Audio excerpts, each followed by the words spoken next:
பள்ளிக்கூடத்தில் படிக்கிற காலத்தில் நான் என்ன படித்தேன், சோழ வளநாடு தென்னிந்தியாவுடைய நெற்களஞ்சியம்னு படித்தோம். இன்றைக்கி 15 லட்சம் ஏக்கரில் இந்த 3/4 முழம் நெல் பயிர் வந்து கருகி கிடக்குது. இந்த 3/4 முழம் நெல் பயிரை எவன் கொடுத்தான்? அமெரிக்காக்காரன் கொடுத்தான். எதுக்கு கொடுத்தான்? நம்ம பயிர் ஆள் உயரத்துக்கு இருந்தது, அதில் ரசாயன உரத்தை போட்டால் அது வேண்டான்னு சொல்லி அது படுத்துடுச்சு, சாஞ்சு போயிடுச்சு. அப்போ சொன்னால் உன் நெல் மோசமான நெல், ஆகினால குள்ளரகத்தை பயிர் பண்ணிக்க வேணாம்.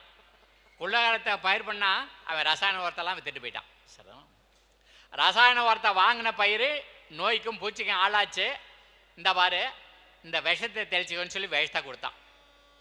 நம்ம அக்ரிகல்ச்சர் ஆஃபீஸருக்கு விஷத்துக்கும் மருந்துக்கும் வித்தியாசம் தெரியலன்னு சொன்னோம்.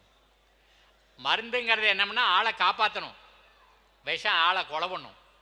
ஆளை கொலை பண்ணுறதை கையில் கொடுத்துட்டு இதை பூச்சி மருந்துன்னு சொன்னால் நம்ம ஆஃபீஸரும் பூச்சி மருந்துன்னு சொல்கிறான்.